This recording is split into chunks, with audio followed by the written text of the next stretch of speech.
And first off, we would like to do some introductions. So I am Heather Zenner. I'm the Manager of Administrative Services, and we'll start with Tom to my left. So Tom, do you want to turn on your red button and introduce yourself to the committee? Tom Verbrugge, and I'm from the city. Michael McGregor, I'm Lands and Resources Coordinator with the ACRD. Good morning, everyone. Jenny Brown, the General Manager of Community Services. Mike Rattan, I represent the community. Thank you. Mariah? Good morning, everyone. Mariah Coots for the Hotel Casa Truck. I'm happy to be here too. Thank you. Mariah Shelley? Oh, you're muted. Sorry about that. Good morning. Here on behalf of the Port Alberni Port Authority. Thank you. Penny? Thanks. Oh, good morning. Klama Penny Cote. I'm the Sprout Lake Electoral Area Director on the ACRD. And I'd just like to say that on my computer, it says you are in practice session. Thank you. I'm doing too many things at once. And Hakon, please introduce yourself. Yeah, hello. Name is Håkan Askerhag. I'm the Coulson representative, I suppose, and in general, an aviation enthusiast. But I'm here to provide a perspective from Coulson's side and see how that all works with export activities and etc. So yeah, I'm kind of new to the Valley 4 years ago, but former Albertan, like so many others around here now. Great. Thank you very much. Okay, so we are going to just conduct the election of the chairperson and vice chairperson for this committee. So I will do that. If we ended up having more than one nominee, we will conduct a election. Those of you on Zoom, I will ask you to email me. Those of you in the room, we'll conduct paper ballots. So if we get two nominations, I'll go into further details on that. So I'm going to call for nominations for a chairperson of the Alberni Valley Regional Airport Advisory Committee for 2025 for a first time. Penny, go ahead. I would nominate Mike Rattan. Mike, do you accept the nomination? Yes, I would. Okay, thank you. Okay, I'll call for nominations for a second time for chairperson. And I will call for a third time for nominations.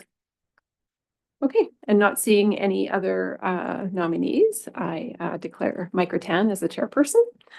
And we'll move on to vice chairperson. So would anybody like to nominate a member for vice chairperson?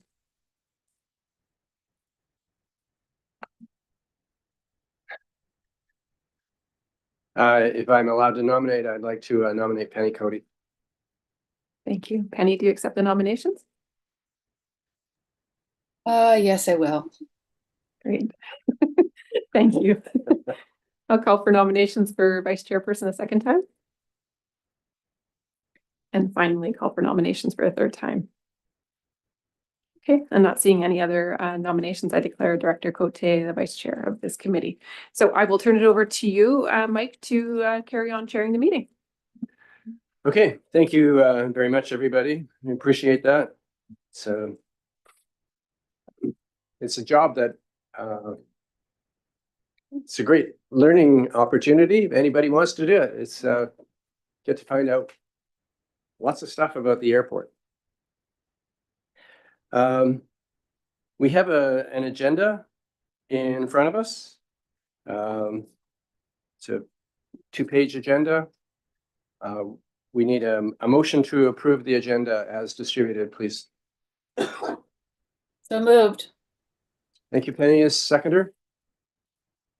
Mariah, thank you very much. All those in favor? Carried. Thank you.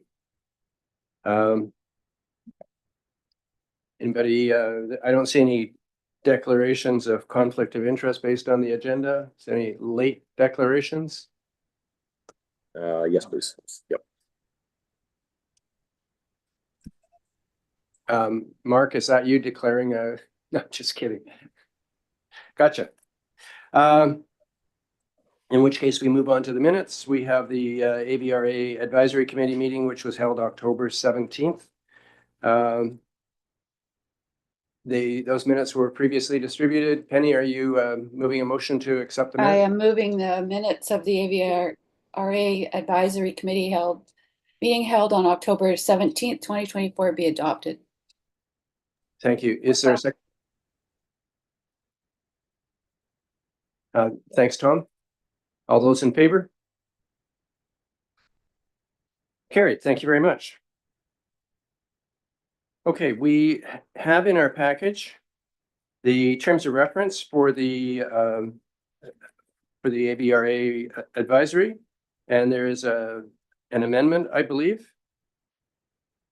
Jenny, do you want to point out the amendment to us, if there is one, please? Heather, would you mind speaking to this report? Yeah. Okay, so at the first committee meeting of the year, for every committee, we review the terms of reference and look at it to make sure that it's still relevant. And in this case, I have noted a change. So previously we had the Sprout Lake Fire Chief as a voting member of this committee. In May 2023, Mike Can became an employee of the regional district, so he's a paid employee. And normally we don't have employees on committees as voting members. So the proposal I'm making to this committee is to remove that voting member. And Mike Can will still be invited to participate in this committee as a staff resource so that he can share the fire department their input on any relevant items. And the other would be to replace Mike Can with another member of the regional district, so another ACRD director. So that's what I proposed in there. And then there is an additional amendment that I would like to make in the terms of reference.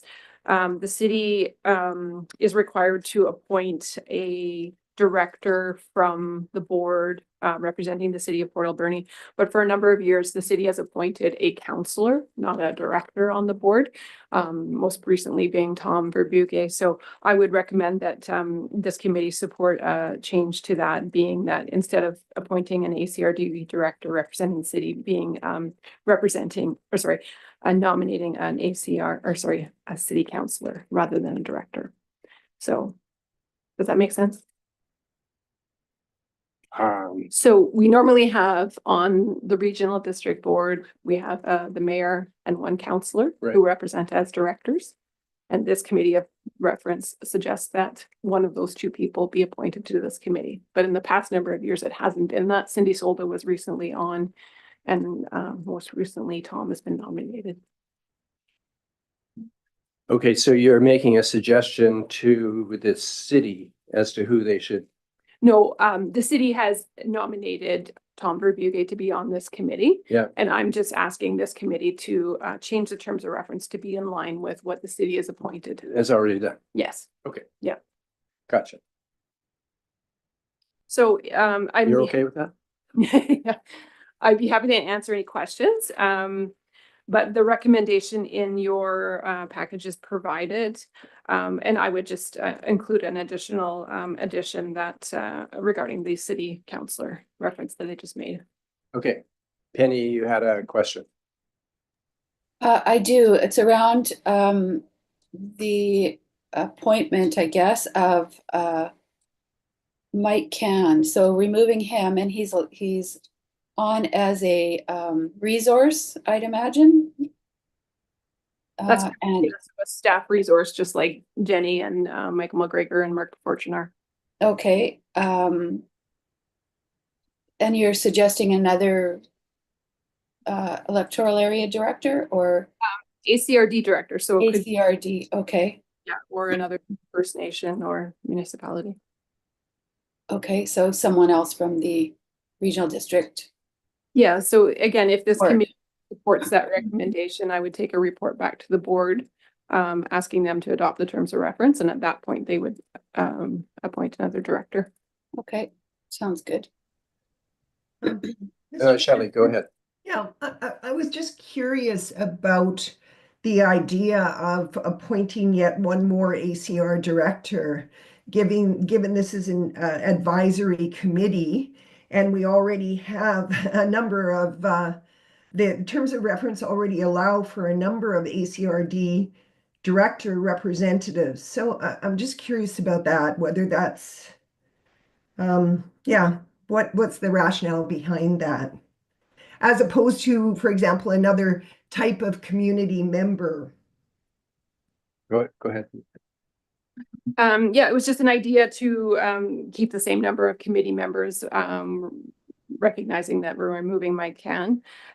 We do have 2 directors representing the ACRD at this point, so. That's correct. yeah. That was my count. So, yeah, I guess I'm hearing that it's purely to fill that role in terms of numbers, and there's not sort of a strategic reason behind that. Am I correct? The other point I would add, if I may, through the chair, is like I think that there is more growing interest in AVRA at the board table, and I think that there might be value in allowing more another director to be on the committee, because when we do take recommendations from this committee to the board, they're often heavily discussed, and I think there might be value in having another director on here so that like we found other committee recommendations, to be honest, come through quite smoothly because there's been adequate discussion and debate, and I think that there might be interest to have more involvement so that that direction is happening. I think there would be value to the committee as well. Okay, I guess just one sort of comment around that, and I'm just wondering if there was ever any thought to, I know we have community member at large, but some sort of other community representation that might be impacted or might bring value to the committee, given that we do have a fairly heavy ACRD director representation, who I'm sure are excellent at communicating and bringing back any information that occurs or any issues or concerns to the ACRD board as at large. So it's just a comment, and I recognize that you've given your rationale. My intention is not to second guess that. I'm just putting out an alternate sort of consideration, I guess.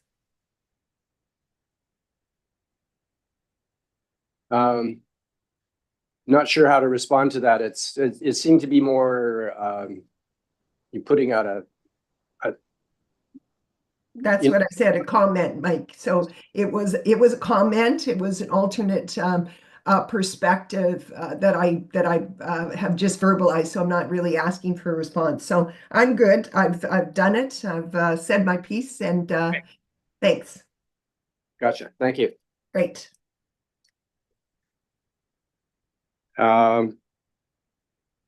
Then we are asked to make a decision about supporting the terms of reference amendment. Just, I guess my sort of further comment around that, Mike, is it seems to be 2 parts. So I'm wondering if there's two votes, or is that one option? Because I'm certainly in favor of the proposal and understand the rationale around the staff member, but there's a second piece to that. So I just wonder if it'd be bifurcated in terms of a vote, but I'd leave that to you as chair. Okay, Heather, go ahead. Yeah, thank you, Shelley. I wrote the recommendation for this committee as one singular vote, but that motion hasn't been passed. So you're more than welcome to pass a different resolution. Okay, so I would make a motion. Is that the proper? Yeah, you can. Yeah, I was just going to say, you had made another point, Shelley, about other members of the community expressing interest in participating on this committee. And I would say in the last couple of years that I haven't been approached by anybody wanting to be on this committee. I don't know. I'm looking at Jenny to see if you've had any other interest, and that just hasn't amounted to anything. So sorry, just a clarification. I wasn't suggesting people that express interest, more that the the role be, from the ACRD perspective, considered other, ACRD consider other community members or organizations that might add value and approach those organizations or bring it to the board. So it wasn't just, whoever expresses interest, because there's lots of opportunity, I think, in some of these other roles, community at large, for example. So thanks. Penny, go ahead. Thank you. Because the regional district has 2 airports, I'm wondering if maybe some representation from the Long Beach Airport might be of interest in support, that we could work together on things. It's just a thought. Thanks. Good, up to you. Except our committee is the AVRA advisory as opposed to the airport advisory committee. I think the Long Beach Airport has its own advisory, does it not? Yeah, just for a point of clarity, it's an excellent point, Penny. We take all of the Long Beach Airport related items, go to the West Coast Committee and then to the board. And we do have Mark and myself as cross as far as information goes. I don't know if that is helpful. Great. But in terms of filling this position, Penny, you would be heavily involved in suggesting someone, would you not? I mean, wouldn't it fall within your sort of area of Not responsibility? necessarily. If a board member makes a nomination and the board follows through, I can say whatever I want, but it's up to the board as far as who they would appoint. So are you suggesting that maybe the board chair might make a recommendation, or any other director on the board? Or is that what you're thinking? Well, it comes to the board. The board would own the nomination, and would any director could make a recommendation, nominate one of the other directors. So it's not up to myself or the chair. That's the process. Okay, for purposes of this committee, I would suggest that we leave the suggested motion the way it is, and let the ACRD board of directors sort it out. Sure.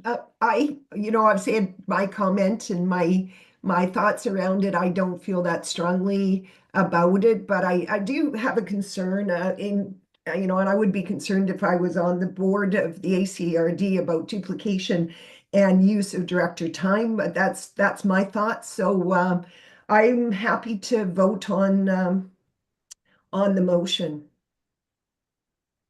Okay. Penny. Thank you. I think that if we really put our heads together here, we could probably think of someone from the community at large that would have huge interest in what's happening at the airport, and yeah, be very interested. I see that the Chamber of Commerce, I'm thinking business wise, but Me too. Something like transport, or maybe the fire crews, like the Thunderbirds or something like that, or air transport, medical transport or something like that. Emergency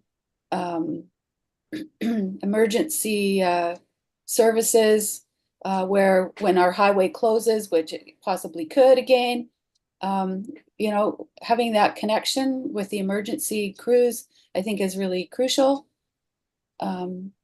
Moving us forward rather than a director. I think that Shelley's quite right. Thanks. Thanks, Penny. I think we're on the same page, and as you talk, I'm going to actually put forward a motion to bifurcate this vote.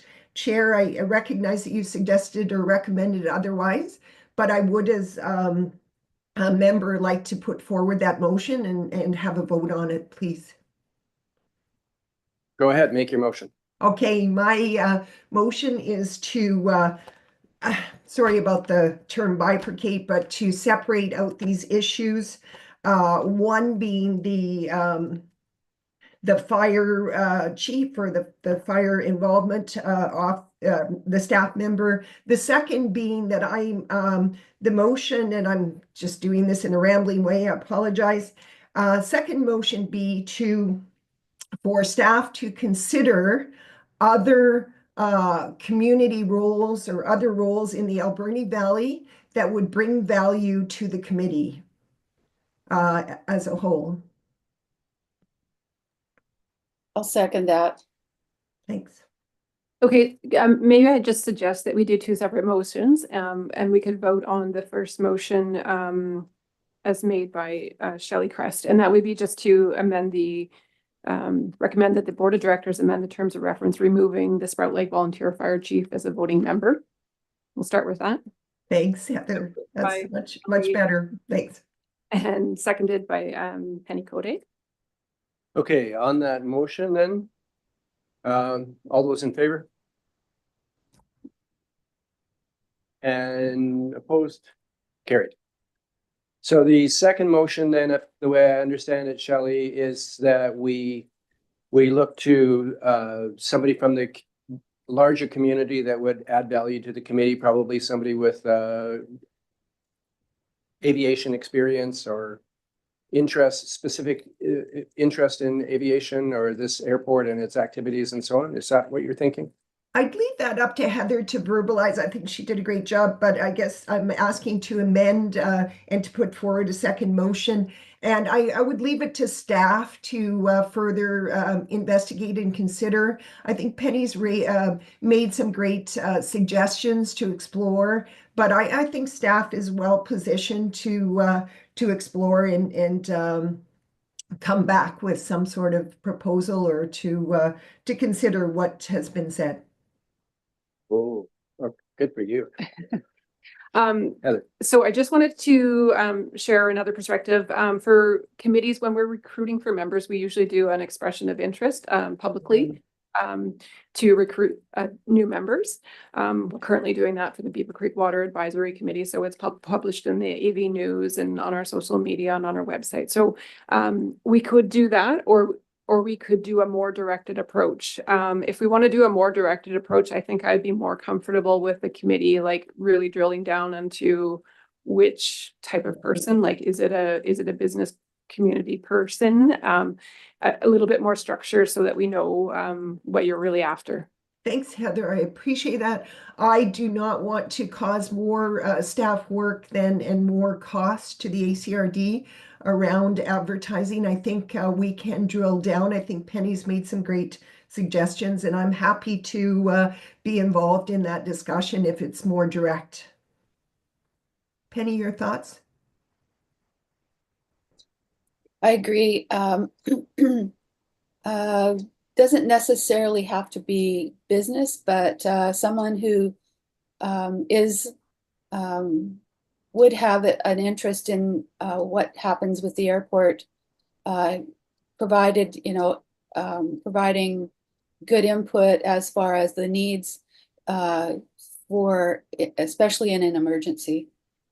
Perfect. Thank you. Mariah, do you have any comments? Sorry to put you on the spot. Yes, I have a comment and a question. I full-heartedly want to and will support in having a different type of member being there. It's always great to have more involvement with the community and such. My only reservations with it and questions with it is I just want to ensure that we're following along our protocols the way that we need to be. I don't want to be putting staff for the ACRD in a position where we are not intentionally avoiding, but perhaps going against the publications of having it, having those news articles go out and then just having the people be upset that we may not have followed proper protocols, and just don't want to add more hiccups for the staff. Thanks. Well, at this point, we can always blame it on the staff anyway, so we're good. Tom, do you have any comments? No comment. Okay. So having said that, then we're Penny. Thank you. Just wondered if Mark had any suggestions or other staff. Thanks. No, no comments through the chair at this time, but I believe you're on the right track when you're looking at input for emergency operations, emergency services. I think that's a good avenue to go because this is a critical piece of infrastructure for the region. Okay, Jenny, you have any comments? I have a question to Heather. So, and I appreciate not wanting to spend extra money, but if we leave it at the not the bay, but the category of emergency as defined, could we do an expression of interest for someone with those that sort of definition and still, you know, opening it up to ask for interest versus us picking specifically? Yeah, it can be done either way. I was just looking at the procedures bylaw and we, it's not prescribed how we do it, but it just really is up at the end of the day up to the board to appoint members. So the method that we do is really, there's some discretion. Can I just, I guess I am jumping in. I absolutely understand and agree with Mariah around, I think, transparency and following process. So I think that seems like a really good compromise. We've drilled down and I'm glad that Mark, with his expertise, indicates that we're on the right track. So I think if we be as directive as we can around emergency services, background, etc., and be transparent and be open in terms of canvassing the community, that seems to me the best balance of interest here. Okay, Heather? So I have a draft resolution that I'll read out and see if it meets what you were intending, Shelley. That the AVRA committee recommend to the ACRD Board of Directors to support an expression of interest to look for one additional committee member who has relevant airport knowledge and experience with emergency operations. Would that narrow it too much, Mark? I'm just wondering with airport and emergency, or would we say transportation emergency? I just want to make sure that we're not narrowing it so much that we're not going to get anybody. Through the chair, I think you'd want to leave it as open as possible so you could review the candidates. If you corner yourself, it may be hard to get somebody to apply. That's what I'm thinking. Thanks. I know you're speaking through the chair, but I appreciate your input. Thanks. So I'm wondering if we can just adjust a little bit there, Heather, to be a little bit more, and I think you've done a great job with the draft. Thanks. Yeah, so I just basically changed the airport knowledge to transportation knowledge. Would that be adequate? Yeah. Thumbs up from all of us, I think, or from us. Okay. Yeah, Mariah, you look like you're nodding too. Okay. If you're happy with that, Shelley, would you be willing to make the motion to have Absolutely. sufficient? 100%. I really appreciate the discussion and I'll make the motion. Thanks. Okay, thank you so much. Is there a seconder? Okay, Mariah, thank you. We'll get your name on there. Great discussion, everybody. All those in favor? Carried. Thank you. So staff, I hope that gives you sufficient direction. It does. And we just have one final motion so that we can amend the city appointee. So I'll read a motion to see if that works. That the AVRA committee recommend to the Board of Directors to adopt the amended terms of reference, including changing the City of Port Alberni appointee to a member of the City of Port Alberni Council as nominated by the City of Port Alberni. All right. So, yep. So moved. Okay, and second, hey, Colin, thank you. All those in favor? Carried. You can tell your mayor.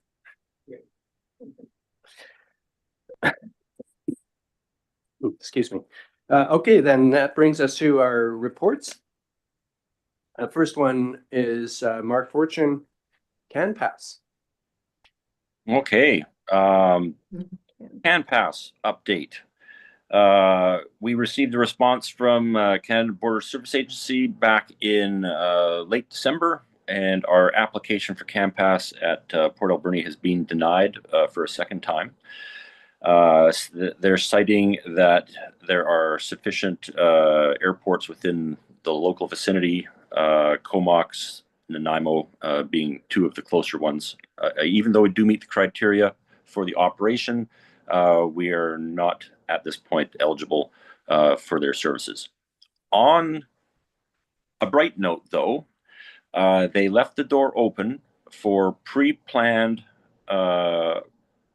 arrivals into the site. So if there's sufficient time given to them, I don't have that in a number now, like a month or 60 days, but if there's a sufficient time given, they will consider on a cost per visit basis clearing customs at Port Alberni Airport. So that's something that I've discussed with Britt Colson, and they're looking at that at the moment. So the door hasn't been shut completely. There is a crack there, and we're sort of moving forward with that. But it'd be a pay per event, and it would have to be planned in advance. So you're saying that the individual or the company that requests it would be paying the cost of that? Is that what you're saying, Mark? That is correct, yes. Thank you. Because we're not a designated port of entry at this point in time. Penny. Thank you. Is the Port Authority not port of entry? Banfield used to be. I don't know if they still are.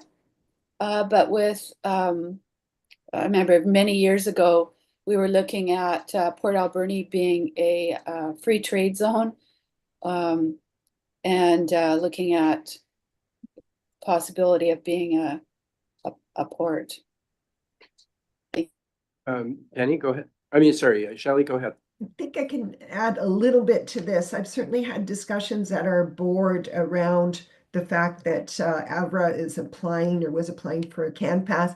We are, of course, a port of entry. However, we have only been successful in getting, as I understand it, CAN pass on an event basis. For example, when we had the cruise ships here, it's very challenging for to get them to dedicate custom staff to a small community as they see us, I think. So my understanding is that's the best we've been able to do. And yes, there certainly was discussion around making us a free trade zone, but that really, from my understanding, hasn't materialized too far. We haven't really pursued it other than through discussion stage. Okay, Penny. Thank you. Could we reapply?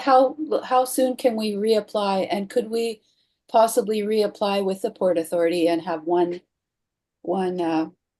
customs in the city of Port Alberni? Thanks. Jump in on that. I've asked the same question at our board level, and I'm happy to revisit that because I'm not sure there was perking. It was a sort of a preliminary discussion, but we have a board meeting coming up, and I will put it on the agenda to revisit. And I have encouraged, and I will encourage again, I think, our CEO to reach out to you, Mark. I hope that would be acceptable to do that.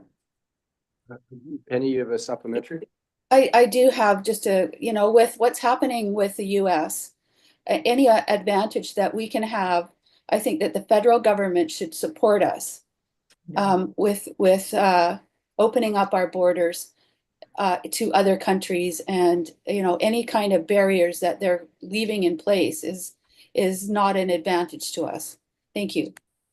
Mark, do you want to respond? Yes, our application piggybacked on the fact that we did have a port of entry with the Port of Port Alberni. So that was part of the discussion when we reapplied with this most recent approach, but we were unsuccessful. But like I said, we do have that window open where a pre-planned event could be exercised by CBSA at the airport. Okay. We have a 365-day event. Sorry. Okay. Thanks, Mark. I can continue through the board if you would like an update on other airport operations, or I will let you make that decision. No, that'd be great. If you could carry on with other airport operations. Okay, so as if anybody's been out to the airfield recently, you will notice that there's a greater viewscape. Michael McGregor has been working with a contractor, Ray Bartram, and we have, as of yesterday, removed all of the obstacles in our OLS, obstacle limitation surface, on both ends of the runway. This has taken years to do, and it's finally come to fruition.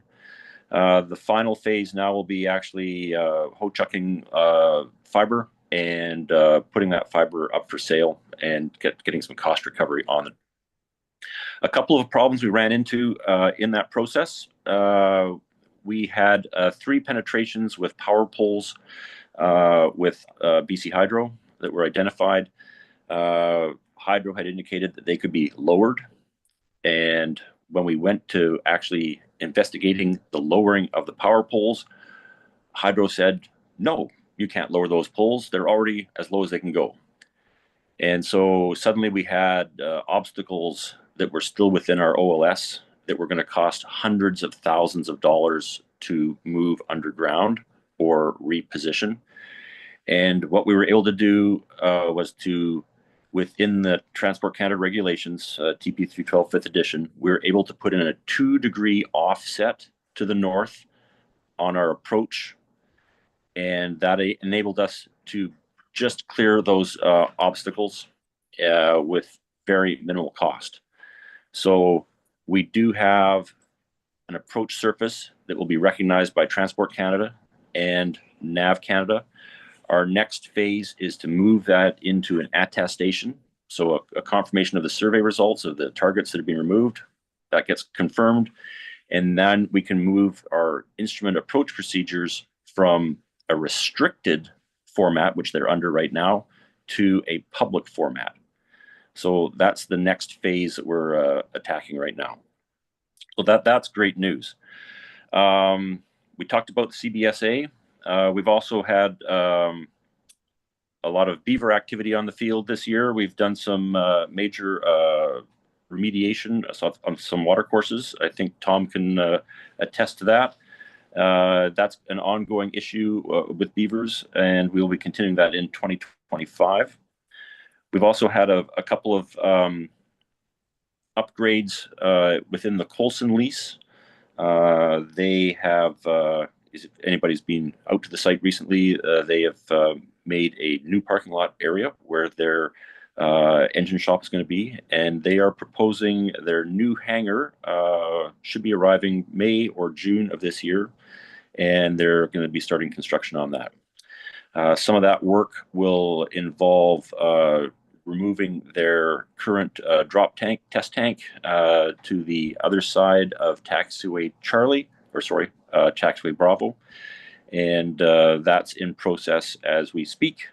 So there's major things happening in that neck of the woods. Next door neighbors, basically Thunderbird crew. We've been in discussions with the Thunderbird crew at the moment about expanding their base on the site. So a couple of years ago, they were talking about going vertical with their current installation. And that was just too cost prohibitive, and it didn't give them the land mass that they were looking for. So one of the things we're dealing with them right now, nothing concrete at the moment, but definitely in the planning phase, is to move across the street. So they would be possibly occupying the clearing basically to the south of their current facility and leasing that depending on costing and how their development plans arise. So that's very promising. My understanding is that they're looking at bringing a second unit crew into the valley to support operations. And finally, just to touch base, or actually 2 more things. We have had interest from interior helicopter outfit about establishing a base on the site for helicopter operations, both tourism and industry related. We've had a couple of discussions with that and locations, and they'll be coming out in another month to review the site in person. And finally, we put in a BCAP application for a equipment shelter last year that was denied through the British Columbia Air Access Program. They said it was too expensive. We've tightened a lot of corners on that project, and we've resubmitted, or will be resubmitting in 2025 for that application. It comes in about $600,000. We're looking for 65% funding on that. So hopefully we can move that project forward as well if we get a grant application, a successful grant application. And open to questions if anybody has any questions. Tom, go ahead. Mark, for the OLS, there's the road, the Northwest Road project, and the old road had to be decommissioned and brought down about 4 feet. What happened to that? The old road right now has the current Dolan's gate on the new Airport Industrial Road. That will be their current haul road will be suspended. We'll be putting another gate in at their actual site, and they will be starting to use the new industrial road that goes in front of your lease holding. Okay, but I thought the old road that they're gonna quit using, I thought the actual road had to be brought down in places by 3 or 4 feet. No, so we did do a bunch of work through the chair. We did do a bunch of work a couple of years ago. We basically blasted. There was a rock knoll that was a protrusion that was blasted and removed at no expense to us. Dolan's took on that project. They removed the rock outcroppings, and then we had a hole. They basically since then filled that hole in, and now we are good. The surface is good on the approach. Okay, thanks, Mark. Shelley, go ahead. Thank you. Quick question about the helicopter potential. I think that's very exciting. I'm just wondering if any infrastructure changes would be needed out at the airport to accommodate, and also how use of helicopters would impact, if at all. I'm not sure the other tenants there and the whole sort of traditional or more typical aircraft activity. And through the chair, I can respond to that. So you have a couple of things that are already ongoing at the airfield. There's a charter organization that is in the process of setting up business. That's been ongoing through 2024. They have developed LPV approaches into the Port Alberni site, and they've also developed LPV approaches and departures into the Tofino site as well, up and above what we already run. They're a fixed wing operator, and their operation will be most likely utilized out of a current structure on the airfield. The helicopter operations that we're proposing will be put in a location that doesn't impact our fixed wing operations. So for example, we've got land, if you know where the weather station is, right by the terminal building, we have land to the east of that is flat and could be utilized for a helicopter hangar or a helicopter base. That's land that we can't easily put a taxiway to or have fixed wing traffic to. It's easy for us to develop just removing some trees, and the helicopter base would be based out of a location like that. It'd be one of the first places you would see as you came into the airfield. Basically, as you approach the long straightaway, we have a AVRA sign directly to the right of that. So any rotary wing operations that don't require access to a taxiway, that's the perfect location to establish that format in our current land base. Okay, thanks, Mark. I've got a couple of questions. So have the instrument landing, has that been fully activated now? We currently have a restricted approach and departure procedure at AVRA. It's restricted, so the Colsons could utilize it right now, but it's restricted because it meets no standard. Our current approach surface meets no standard. With the attestation coming into play, we will show Transport Canada and NAV Canada that we do meet a recognized standard. So what that's going to do is going to take that restricted approach surface and turn it into a public approach surface. So that's our next phase, getting that through. Once that's recognized, it becomes public, it'll be published publicly. The next thing for us to do is to come in and finish off the certification on our AWAS, and that'll probably bring us down to about between 600 and 700 feet above ground level for the approach into the valley. Oh, big improvement. Thank you. Yeah, so we are classified, the new attestation will be classified as a non-instrument approach.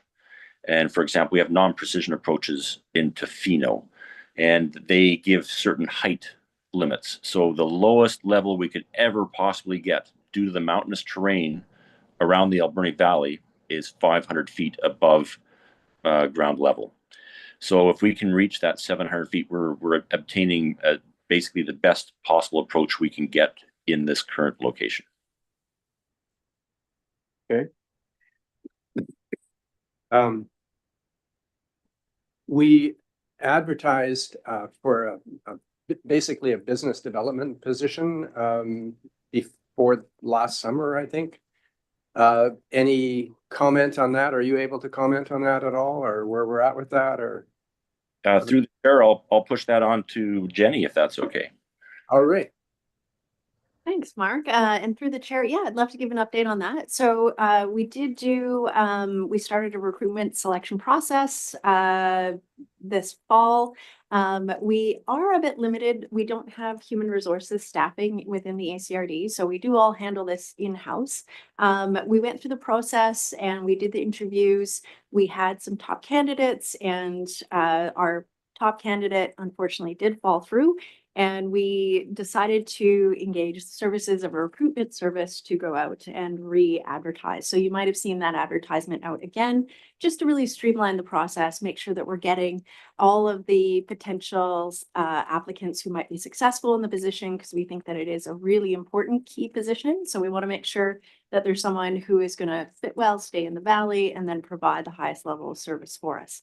So right now the posting has closed. The firm that we're using is doing the pre-screening, and I'm hoping that we'll have first round of interviews done by mid-February. So it is going well. Great. Thank you very much. There's so much exciting stuff going on at the airport. It seems to me, I'd like to suggest to the advisory board that our next meeting, which is, I think, April the 15th, that we start with a tour of the airport and then go into an advisory board meeting. There's just so much going on. To me, it'd make a lot of sense to actually see it ourselves and have somebody, maybe somebody named Mark, provide on-site explanation, or maybe Michael, I'm not sure. Mark?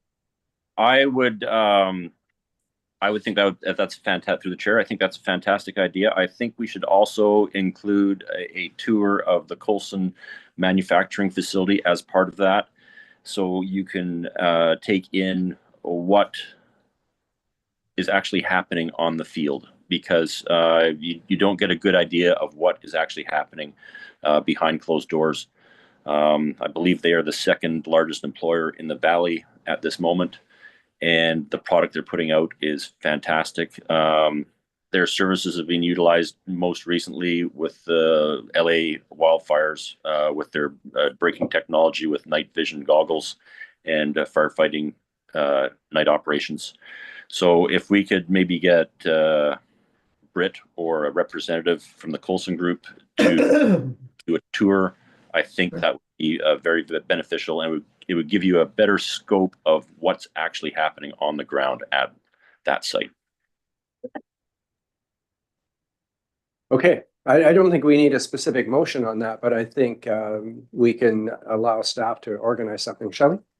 Just an added comment. I noticed, and I don't want to preempt this, but in the question and answer, there's a question about the cost of the airport and getting to be economically sustaining. I also note that, of course, our terms of reference include some marketing or some interaction with the public. I just wonder if an additional piece to us being having a tour of the airport might be for us to, or some support staff in updating the community on some of these great things. I know it's on the website of the ACRD and all that kind of thing, but I just wonder if there's a more direct approach to letting the community know the advances that have been made and the goals, where we're going in terms of trying to develop the airport. Because I'm just not sure that that's well known out there. And, tied into that is this whole perception that it's an economic drag and et cetera, et cetera. So I'm just wondering if that might help at least provide a different narrative out there that we are actually making some progress, because I'm not sure it's well known. I'm so glad you mentioned that, Shelley, because I think that actually is a segue into the next item on our report, which is the Albany Valley Airport at a glance. Right. But just not to lose your tour. I think that's a great idea, Mike. I think an updated tour would just be amazing. And to meet in person out there, I know I'm the most Zoomer in some ways. I'm always Zooming, but I think it would be great to have that in-person meeting and to be right there at the airport and to connect. Maybe we could even invite, who knows, the media come along. Well, I think we should have a strategic approach to starting to and have a goal as a committee to how we want to approach informing. I know we're all going back to our respective groups to inform them of developments, but I'm just not sure it's getting out to the wider public, and that's not nothing negative on the ACRD. I think they do a great job, but sometimes you have to take a whole bunch of approaches, and we are representatives of the community. Right. Sorry, Penny. Thanks. Penny, question? Thank you. So the regional district now does have a communications person. So anything that we want to run out to the community, we can use the ACRD that person to publicize any celebrations that we should be sharing. Thanks. So I think at this point we can turn it over to Jenny for our report, Albany Valley Airport at a glance. Thank you. Through the chair, that was an excellent segue. So I don't know if you've had a chance to see page 13 of your agenda, but on here is a draft document, and hopefully it is looking to achieve some of the things that were mentioned, which is trying to provide information to the public and answer some of their questions and to highlight some of the benefits. This is a draft that we put together. Unfortunately, we don't have a lot of data that we can report on, but Mark had worked with our caretaker to collect takeoff and landing numbers. So we have that for 6 months in 2024 during the summer, which is when we have the most activity as well, which is good. And I'm not sure if Mark is planning to do that again in 2025, but then we can start to look at comparables and see those numbers either increasing, decreasing, and looking at that. The other information, of course, we have is in the lower right-hand portion. And we just tried to give, again, a snapshot to the public showing about our lease revenues. We have been seeing those increase over years as we've done the market rate assessment and update. We've also had additional leases added. This has generally increased the amount of money that's come in from leases, and therefore we've actually seen the tax rate reduce. So we have to find another way to generate revenue in order to offset those taxes. That is something we do keep in top of mind. Speaking to a lot of things that Mark talks about, we are always, welcoming and engaging growth at the airport, whether that's helicopters or other fixed wing or other leaseholders who might be interested. And we have seen those relationships develop. The direction from the committee to, again, get an airport development manager is to, again, get more staff resources to support and focus on that. So we do see that continuing to grow in the future. And we've just listed out some, again, more basic information here to hopefully help the public get a better understanding of that. Colson's has provided information for us that we've included in here, just again, talking about the economic benefits of the airport and then key projects and projects that we have upcoming. Now, we've got this in draft format, and we did want the committee to take a look at this, and if this is a valuable communication tool, any changes we can modify, again, through our communications coordinator, and then formalize this. We can put this in the newspaper, up on our website, and keep it as a handout. We definitely can be doing this at least once a year with updated data, and so we just wanted to bring that to the committee for feedback and input. Any questions or feedback? Me again. Go ahead, Shelley. I think this is fantastic, and I should have mentioned that. I think it's a great snapshot, and I think that people don't always read things, unfortunately. So I think, this is a great piece, and I think it's a great speaking sheet. I think it's a great fact sheet, especially the tax piece and the lease revenue piece. I think people are very concerned or question today, or I haven't read all of the questions, but of the cost of the airport and what they perceive as a lack of sort of movement forward. So I think this is really critical, but I think using someone who's an expert in communication through the ACRD would be just amazing, and working with them potentially as a committee based on their expertise to look at ways that we might, in addition to this, promote or keep people apprised of the improvements and where we're going with the airport here as a collective, not only with the board, but just as an advisory committee, because I'm not sure people necessarily know what we do as an advisory committee. Thanks. So Shelley, are you suggesting that maybe we should try and make this a regular feature and have a copy of it on the ACRD website and maybe put it in the local newspaper? Is that what kind of thing you're suggesting? Oh, I think those are things that are being done, but I think we should look at a strategy. So I'm not even suggesting how, I'm just suggesting a bit more comprehensive. And I'm really excited to know that there's a person with communications background that could assist us. And I'm sure Penny's got some ideas on that. And, I just think as a committee, and I don't think we should do it every meeting, but I think we should perhaps have it on the meeting after the airport tour or whenever, and just really sit down and have a discussion around if there's any value added that we can bring as a committee to raising awareness. Mariah,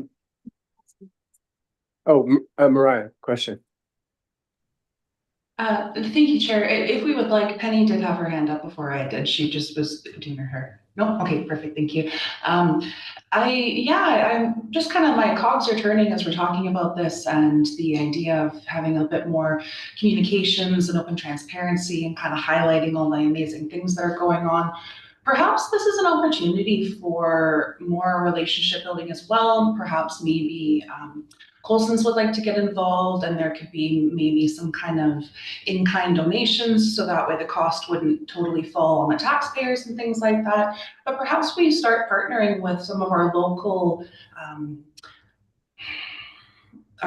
news people, such as Nancy Wilmot, who is doing her private news kind of article things that she is doing. She came to the board before the holidays, sometime last year in 24, discussing all the work that she does. So perhaps this is an opportunity for the ACRD to partner with her and Colson's and do a kind of big get to know the airport. Let's do a small little video. Let's interview some of the staff. They can let us know straight from the horse's mouth, as they say, what's going on, and they can physically see it themselves in a video of sorts, perhaps. I understand that that is a bit of a large kind of cost to undertake. However, if it's a bunch of groups together, that cost is significantly smaller. Open to people's opinions. Thanks, Chair. Thank you. Penny, comment? Yes, so I'd like us to actually reach out to the group that hosts the annual fly-in that's happened. Darren Hansen is one of the organizers, or has been one of the organizers. The Flying Club did a lot of the organizing in the past, inviting pilots, different planes to come in and do a fly-in on a certain day and invite the community.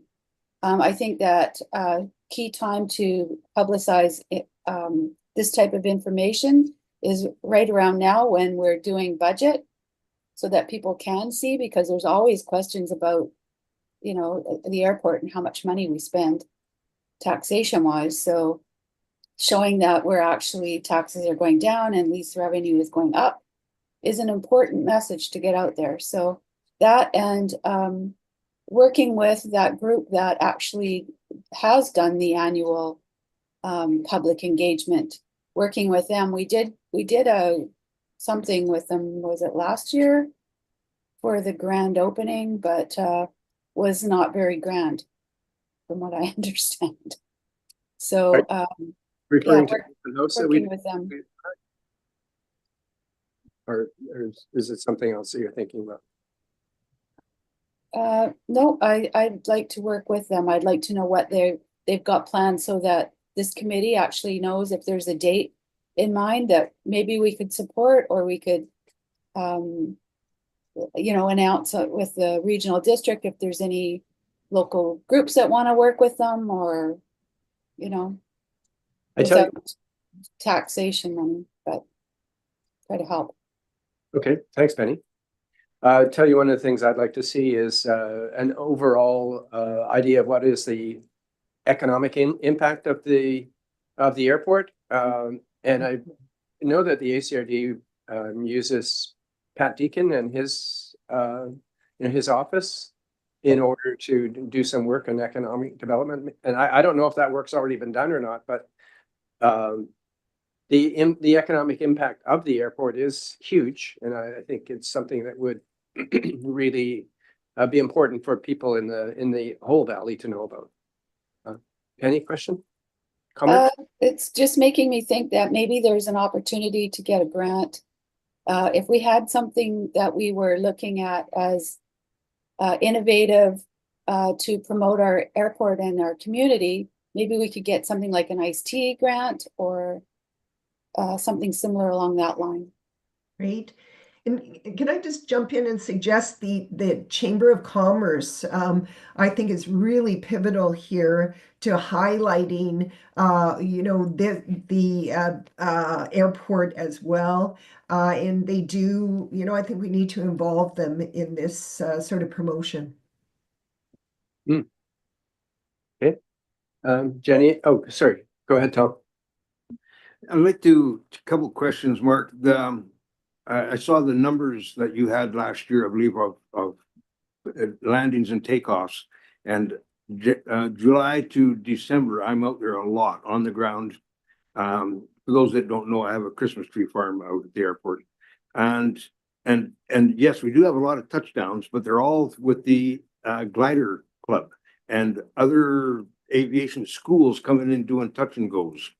And I was wondering how much cash flow this brings to the airport. Through the chair, yes, the movement stats that are on the bottom of that one page item shows takeoffs and landings. So you'll see September was over 500. So that's classified as a movement. So a movement is actually a takeoff and a landing. So there are two separate components with that. So in September, it's showing over 500, but in actual fact, that's over 1,000 movements on the site. Right now, we charge an airport improvement tax to the leaseholders of the airfield, and that allows them basically, basically free flights back and forth because they're a leaseholder on the airfield. What we also do is we charge a fuel concession fee on top of the fuel prices. So people that come in, quite often, as you say, flight training comes in and they buy fuel at the site. They're actually being charged an extra fee on top with their fuel costs to utilize the site. Those are the two ways we can do cost recovery on the site. The majority, look at September, for example, the majority of the flights in September were glider operations. So glider training operations and club operations in September. So even though they're utilizing the airfield extensively, they're paying for the airfield use with their fees and also the gas fees at the pumps.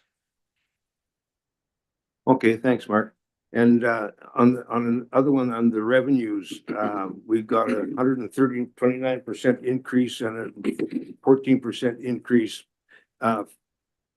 Increase on top of what? You could have 1,000% increase on top of nothing is nothing. So I'm just wondering what was the base there? I can't give you a number at the moment, but what we did do is a market reassessment for the properties on the airfield. The property lease holdings were very low compared to even the West Coast pricing. And what happened there was we basically went for a market review of the lease rates, and a lot of those lease rates were increased, almost doubling their current or old prices. So you're going from an old lease rate for a year for 100 by 100 foot parcel of $1,600 to $1,700, and you're moving that now to about $3,400. So you're seeing a big increase in just the lease land rates. Okay, yeah. As when I drive out there, drive past it, I see old derelict trailers out there and derelict boats. And I'm wondering, well, how much are these people paying if the only thing they're doing is storing junk? Basically, it was very derelict stuff. But okay, so those people have doubled on their lease payments, and that's what I wanted to know. Thank you. Yep. Okay. Is it possible? You want to start a question? Is it possible to get an economic, the numbers in terms of economic impact on an annual basis? Or is that something that you would be expecting whoever moves into this new position to be able to gather for us? Sorry, Mike, if I may, I'll speak to that. We can provide actual numbers if that's preferred. This is why this is in draft format. So we can make changes to this, especially if we're going to be releasing to the public. Any modifications you like, it'd be possible. Oh, it'd be great to see that, because I think, that's something that is important to people, is what is the activity and what's it worth and so on and so forth. It's important to know that, okay, we chose to invest this money. Now, what's the return for us as investors?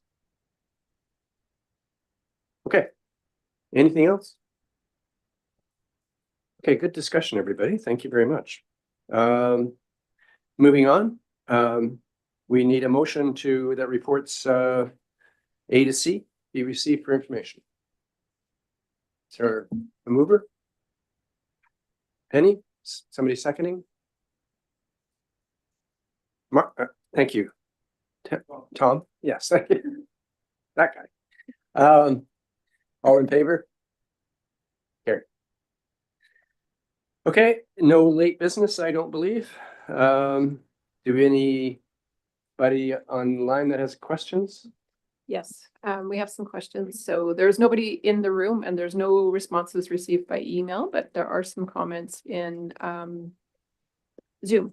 I just want to acknowledge that there was a comment. The Scoop already did a video on Colson's activities at the airport on September 24th, 2024. And Shelley had suggested that perhaps we could highlight this again, perhaps in a news article. And there's a question. There is a parking fee bylaw since 2021 at AVRA. How much is actually collected each year? Is this not actually collected? Okay, Would you like me to keep going, or do you want to see if there's an answer for that? well, yes, let's see if there's an answer for that. I'll stop. Mark?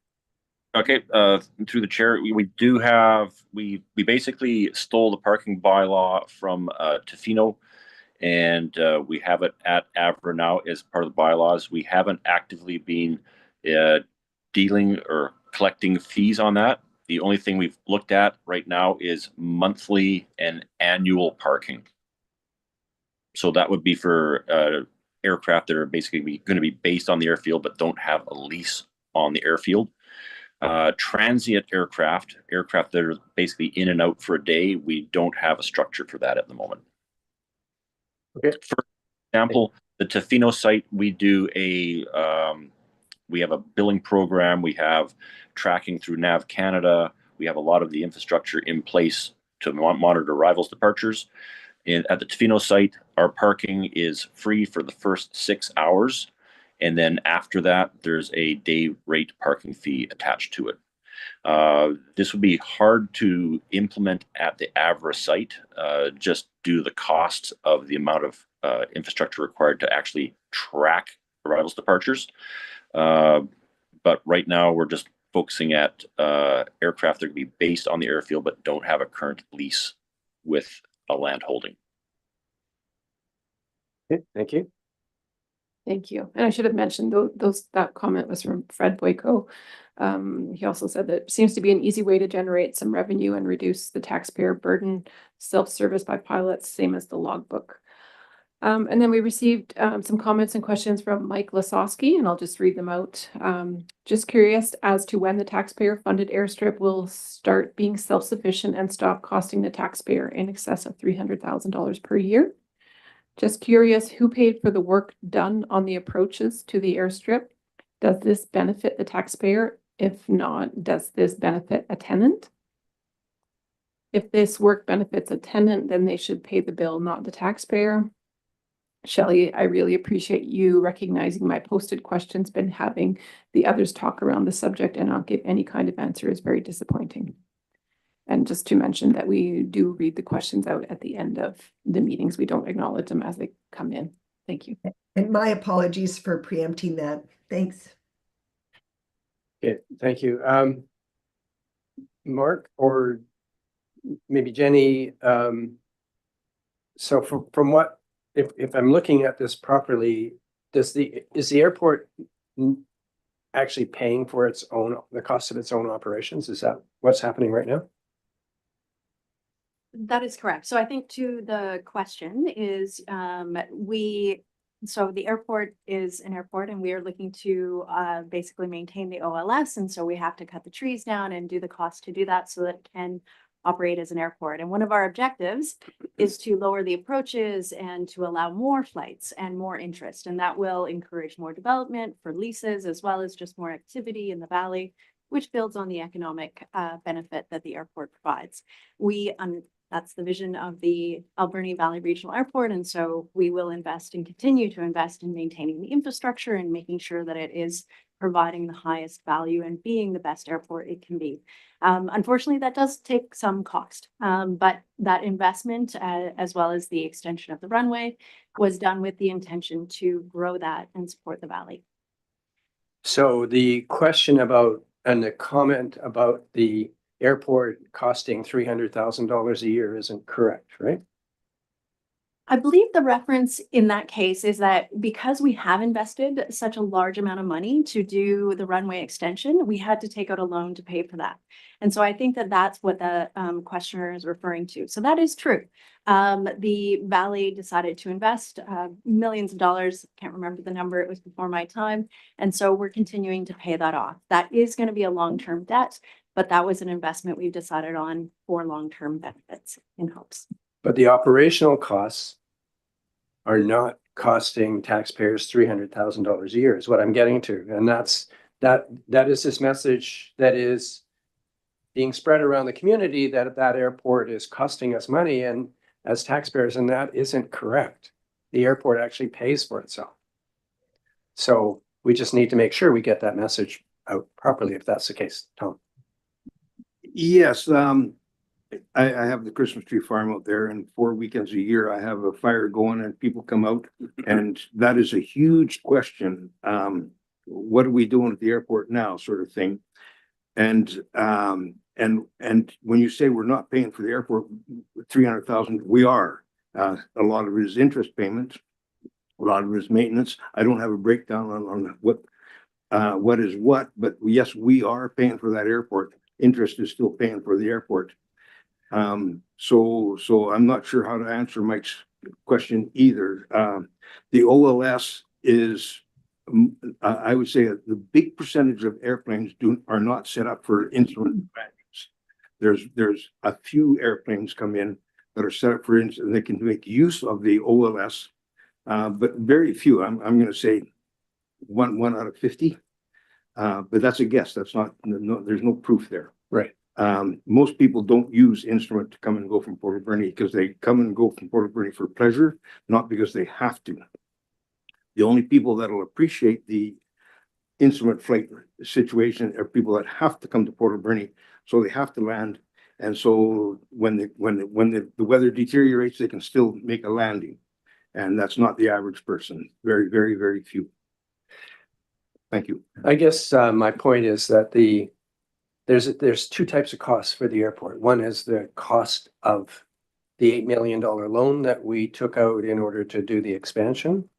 And then the other cost is the ongoing operational costs that every airport has. And this particular airport pays for itself through its increase in lease rates and, other monies that come in. I think that that's something that's important for people in the valley to understand, is that our airport actually does pay for its costs, at least unless I'm misunderstanding what Jenny's. Well, what I'd like to say is, we are in the development of budgets. We'll have that stuff finalized and we can provide the details back to the committee as well. Because we're literally just, deadlines are coming that we have to finalize those numbers. So we can report back on the details from 2024. I think that they're both valid points. Regardless of where the costs are coming from, I still understand they are costs and we're paying for them, whether that's an investment in the future growth for the community or for the actual operational costs. They're both result in the same, which is that you pay for it on our taxes. We try our best to keep the operational costs as low as possible. Mark and his team do a phenomenal job out there as being as efficient as possible. But we do need to operate an airport and we need to make sure that it is meeting the minimum standards so that it can still accept flights coming and going. But I think we all understand, which is what is the cost to run this airport on an annual basis, and if you can get that information, that'd be fantastic. Tom. Even the expansion, when we look at the expansion, the Qualicum Airport has sched flights coming and going night and day. They have the works, night flying, day flying, IFR. They have a precautionary, you should get familiar with the airport before you go in on IFR in the middle of a storm or whatever. But their airport is only, don't quote me, 3,600 feet long, and they do it just fine. Ours was 4,000 feet long and we expanded it. And I think that's what Mike's question is, who benefits from that expansion? Because you certainly didn't need it for sched flighting, etc. Qualicum is the perfect example, 3,400 feet, and they have their thresholds recessed. They don't even have 3,400 feet. So I think that's where, and at my campfire, I get a lot of flack about that airport because we're paying for it, whether it's interest rates. So why did we expand it? So yeah, that's probably Mike's question. I get that all the time at the campfire. Okay, good. So hopefully we'll get the information we're looking for. Shelley. A couple of things. First of all, I think it's really worth reminding people that the airport support and expansion, as I understand it, or maybe not the expansion, but certainly putting taxpayer money into the airport was actually put before the residents of Beaver Creek, etc. And there was a vote and there was a support. I remember very clearly it being added as a election question or specific question for the voters, and it was passed by majority. So it did have a democratic process. Second thing is, though, I do absolutely understand and appreciate people's concerns about taxpayer money and whether or not it's being, we're actually making any advances on behalf of the whole community. So my suggestion is, in our messaging, in addition to getting clear on the actual cost to taxpayers of the airport, I think we need to really message what is the benefit to the community. That what are the goals that are in developing the airport? How will that have a benefit for the community overall? Because as we know, there's been a very strong criticism that it benefits only the anchor tenant, and that has been a very clear criticism, and I hear that a lot as well. And I think we need to really be able to show generally taxpayers that it is a benefit to the whole community. I think we could also include in the messaging information about how the airport was so pivotal in an emergency situation when the roads were closed. And I think it's worth putting that out in the messaging. So we need to get this information out to people in a vacuum or absence. People will put X together with A and get P. So we need to have a logical and very clear approach to the narrative and messaging about what we're trying to achieve on behalf of the community as a whole. Yeah, certainly during the Cameron Bluffs fire, huge portion of the city would have ceased operating had it not been for our airport. Yeah, and I think not everybody knows that, and again, not everyone is, and I think I would add that in some form, if possible, in a concrete way, to Alberni Valley Regional Airport at a glance, messaging to what is the benefits to the community. If we could brainstorm on that or have a heading about that, and I would include in that emergency access as exemplified by when the road was closed. So that's my suggestion. Yeah. Okay. Jenny's writing furiously beside me here. Okay. Any other comment? Mark, I do actually have one last question for you, and that's you talked about charter service. Are you expecting that to start sometime in 2025, or do you have a start date on it? Through the chair, I don't have a start date on the charter-based company in Port Alberni. I believe they're still looking at aircraft types, but we do receive charter traffic at the moment. 2024, we received quite a few jet charters into the site. Okay, thank you. Great. Anything else, committee? Then a motion to adjourn would be in order. Shelley, thank you. Second, we're all in favor. Thank you very much, everybody. We'll see you on April the 15th, hopefully, and we'll get some information out from staff about the airport tour in advance of that. Thank you, everybody. Thank you all. Good meeting. Thank Thanks you. for the great discussion. Cheers. Thanks. Right.